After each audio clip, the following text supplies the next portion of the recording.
प्रिय भक्तों, राधे राधे। आइए हमारे चैनल में आपका स्वागत है। प्रिय भक्तों, आज मैं बृहस्पतिवार की दूसरी कथा सुनाने जा रही हूँ।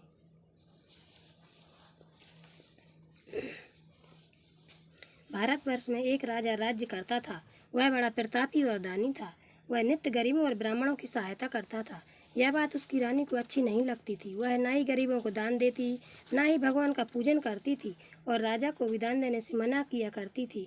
एक दिन राजा शिकार खेलने वन को गए हुए थे तो रानी महल में अकेली थी। उसी समय बृहस्पति देव साधु के वेश में राजा के महल में भिक्षा के लिए गए और भिक्षा मांगी। रानी ने भिक्षा देने से इनकार किया और कहा, हे साधु महाराज, मैं तो दान पुण्य से तंग आ गई हूँ। मेरा पति सारा धन लुटाता रहता है। मेरी इच्छा है कि हमारा धन नष्ट हो जाए, फिर न रहेगा बांस, न बजेगी बांसुरी। साधु ने कहा, देवी तुम तो बड़ी अजीब हो। धन संतान तो सभी चाहते हैं, पुत्र और लक्ष्मी तो पापी के घर भी होना चाहिए। यदि तुम्हारे पास अधिक धन है तो भूखों को भोजन दो, प्यासों के लिए प्याऊ बनवाओ, मुसाफिरों के लिए धर्मशालाएं खुलवाओ। जो निर्धन अपनी कुंवारी कन्याओं का विवाह नहीं करा सकते उनका विवाह करा दो। ऐसे और कई काम हैं जिनके करने से तुम्हारा यश लोक परलोक में फैलेगा। परंतु रानी पर उपदेश का कोई प्रभाव न पड़ा। वह बोली, महाराज, आप मुझे कुछ ना समझाएं। मैं ऐसा धन नहीं चाहती जो हर जगह बांटती फिरूं। साधु ने उत्तर दिया, यदि तुम्हारी ऐसी इच्छा है तो तथास्तु। तुम ऐसा करना कि बृहस्पतिवार को घर लीप कर पीली मिट्टी से अपना सिर धोकर स्नान करना, भट्टी चढ़ाकर कपड़े धोना। ऐसा करने से आपका सारा धन नष्ट हो जाएगा। आपका सारा धन नष्ट हो जाएगा। इतना कहकर वह साधु महाराज वहां से आलोप हो गए। जैसे वह साधु कहकर गया था, रानी ने वैसा ही किया।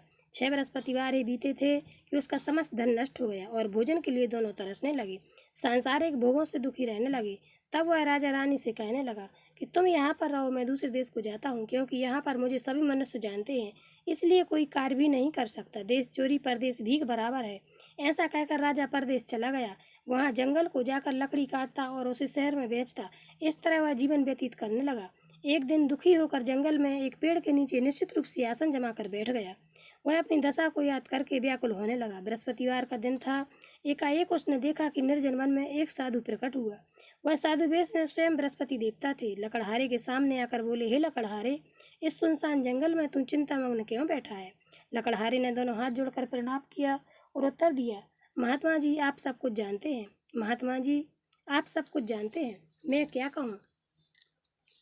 यह कहकर वह रोने लगा और साधु को आत्मकथा सुनाई। महात्मा जी ने कहा, तुम्हारी स्त्री ने बृहस्पति के दिन विष्णु भगवान का निरादर किया है, जिसके कारण रुष्ट होकर तुम्हारी यह दशा कर दी गई।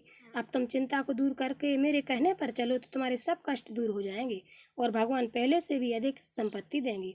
तुम बृहस्पति के दिन पाठ किया करो। 5 रुपए के चना मुनक्का मंगवा कर उसका प्रसाद बनाओ और शुद्ध जल के लोटे में शक्कर मिलाकर अमृत तैयार करो। कथा के पश्चात अपने सारे परिवार और सुनने वाले प्रेमियों में अमृत व प्रसाद बांटकर आप भी ग्रहण करो। ऐसा करने से भगवान तुम्हारी सब कामनाएं पूरी करेंगे।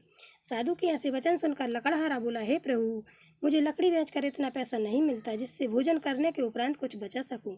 मैंने रात्रि में अपनी स्त्री को व्याकुल देखा है। मेरे पास कुछ भी नहीं जिससे उसकी खबर मंगा सकूं। साधु ने कहा, हे लकड़हारे, तुम किसी बात की चिंता मत करो। बृहस्पति के दिन तुम रोजाना की तरह लकड़ियां लेकर शहर को जाओ। तुमको रोज से दुगना धन प्राप्त होगा, जिससे तुम भली भांति भोजन कर लोगे तथा बृहस्पति देव की पूजा का सामान भी आ जाएगा। इतना कहकर साधु अंतर ध्यान हो गए। धीरे धीरे समय व्यतीत होने पर फिर वही बृहस्पतिवार का दिन आया। लकड़हारा जंगल से लकड़ी काट कर किसी शहर में बेचने गया। उस दिन से अधिक पैसा मिला। राजा ने चना गुड़ आदि लाकर गुरुवार का व्रत किया। उस दिन से उसके सभी कलेश दूर हुए। परंतु जब दोबारा गुरुवार का दिन आया तो बृहस्पतिवार का व्रत करना भूल गया। इस कारण बृहस्पति भगवान नाराज हो गए। उस दिन उस नगर के राजा ने विशाल यज्ञ का आयोजन किया तथा शहर में यह घोषणा करा दी कि कोई मनुष्य अपने घर में भोजन ना बनावे, ना आग जलावे, समस्त जनता मेरे यहाँ भोजन करने आवे। इस आज्ञा को जो ना मानेगा उसके लिए फांसी की सजा दी जाएगी। इस तरह की घोषणा संपूर्ण नगर में करवा दी गई।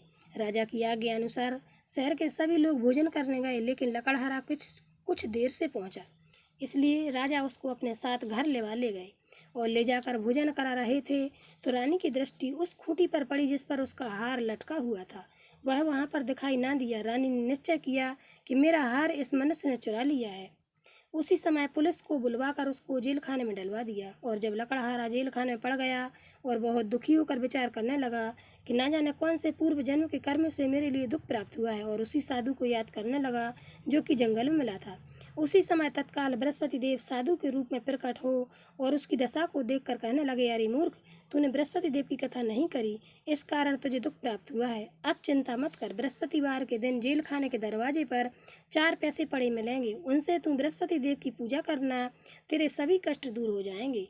बृहस्पति के रोज उसे 4 पैसे मिले। लकड़हारे ने कथा कही। उसी रात्रि को बृहस्पति देव ने उस नगर के राजा को स्वप्न में कहा, हे राजा, तुमने जिस आदमी को जेल खाने बंद कर दिया है वह निर्दोष है, वह राजा है, उसे छोड़ देना। रानी का हार उसी खूंटी पर लटका हुआ है। अगर तू ऐसा नहीं करेगा तो मैं तेरे राज्य को नष्ट कर दूंगा। इस तरह रात्रि के स्वप्न को देखकर राजा प्रातःकाल उठा और खूंटी पर हार देखकर लकड़हारे को बुलाकर क्षमा मांगी तथा लकड़हारे को योग्य सुंदर वस्त्र व आभूषण देकर विदा किया तथा बृहस्पति देव की आज्ञा अनुसार लकड़हारा अपने नगर को चल दिया। राजा जब अपने नगर के निकट पहुंचा तो उसे बड़ा आश्चर्य हुआ। नगर में पहले से अधिक बाग, तालाब और कुएं तथा बहुत सी धर्मशालाएं, मंदिर आदि बन गई हैं। जब राजा ने पूछा यह किसका बाग और धर्मशाला है, तब नगर के सब लोग कहने लगे यह सब रानी और बांदी के हैं। तो राजा को आश्चर्य हुआ और गुस्सा भी आया। जब रानी ने यह खबर सुनी कि राजा आ रहे हैं तो उसने अपनी बांदी से कहा कि हे दासी, देख, राजा हमको कितनी बुरी हालत में छोड़ गए थे। हमारी ऐसी हालत को देखकर वह लौट न जाएं, इसलिए तू दरवाजे पर खड़ी हो जा।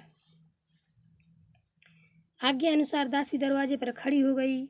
राजा आए तो उन्हें अपने साथ लेवा लाई। तब उन्होंने कहा, हमें यह सब धन बृहस्पति देव के इस व्रत के प्रभाव से प्राप्त हुआ है। राजा ने निश्चय किया कि 7 रोज बाद तो सभी बृहस्पति देव का पूजन करते हैं, परंतु रोजाना दिन में 3 बार कहानी कहा करूँगा, रोज व्रत किया करूँगा। अब हर समय राजा के दुपट्टे में चने की दाल बंधी रहती तथा दिन में 3 बार कहानी कहता। एक रोज राजा ने विचार किया कि चलो अपनी बहन के घर हो आवे। इस तरह निश्चय कर राजा घोड़े पर सवार होकर अपनी बहन के यहाँ को चलने लगा। मार्ग में उसने देखा कि कुछ आदमी एक मुर्दे को लिए जा रहे हैं। उन्हें रोककर राजा कहने लगा, अरे भाइयों, मेरे बृहस्पति देव की कहानी सुन लो। वे बोले, लो, हमारा तो आदमी मर गया, इसको अपनी कथा की पड़ी है। परंतु कुछ आदमी बोले, अच्छा कहो, हम तुम्हारी कथा भी सुनेंगे। राजा ने दाल निकाली और जब कथा आधी हुई थी कि मुर्दा हिलने लग गया, और जब कथा समाप्त हो गई तो राम राम करके मनुष्य उठकर खड़ा हो गया। मार्ग में उसे एक किसान खेत में हल चलाता मिला। राजा ने उसे देखा और उससे बोला, भैया, मेरी बृहस्पति देव की कथा सुन लो। किसान बोला, जब तक मैं तेरी कथा सुनूंगा तब तक 4 हरैया और जोत लूंगा, जा अपनी कथा किसी और को सुनाना। इस तरह राजा आगे चलने लगा। राजा के हटते ही बैल पछाड़ खाकर गिर गए तथा उसके पेट में बड़ी जोर से दर्द होने लगा। उस समय उसकी माँ रोटी लेकर आई। उसने जब यह सब देखा तो अपने पुत्र से सब हाल पूछा और पुत्र ने सब हाल कह दिया। तो बुढ़िया दौड़ी दौड़ी उस घुड़सवार के पास गई और उससे बोली कि मैं तेरी कथा सुनूंगी, तू अपनी कथा मेरे खेत पर चलकर ही कहना। राजा ने बुढ़िया के खेत पर जाकर कथा कही, जिसके सुनते ही बैल उठ खड़े हुए तथा किसान के पेट का दर्द बंद हो गया। राजा अपनी बहन के घर पहुंचा। बहन ने भाई की खूब मेहमानी की। दूसरे रोज प्रातःकाल राजा जगा तो वह देखने लगा कि सब लोग भोजन कर रहे हैं। राजा ने अपनी बहन से कहा कि ऐसा कोई व्यक्ति है जिसने भोजन ना किया हो, मेरे बृहस्पति देव की कथा सुन ले। बहन, हे भैया, यह देश ऐसा ही है, पहले यहाँ लोग भोजन करते हैं, बाद में अन्न काम करते हैं।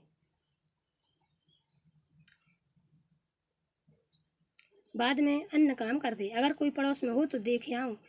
वह ऐसा कहकर देखने चली गई, परंतु उसे ऐसा कोई व्यक्ति नहीं मिला जिसने भोजन ना किया हो। अतः वह एक कुमार के घर गई जिसका लड़का बीमार था। उसे मालूम हुआ कि उनके यहाँ 3 रोज से किसी ने भोजन नहीं किया है।